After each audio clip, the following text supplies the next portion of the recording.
A kiwi egg can be up to 20% of the female's body weight. To put that in perspective, it's like a human mother giving birth to a toddler.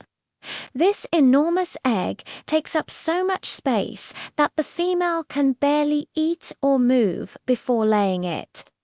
But here's nature's genius. The egg has a massive yolk packed with nutrients.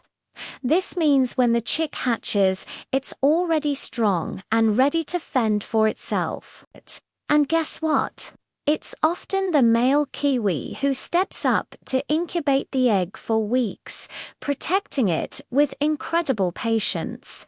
The kiwi reminds us of nature's perfect, often hidden, balance. Thanks for watching, and subscribe for more amazing stories from the wild.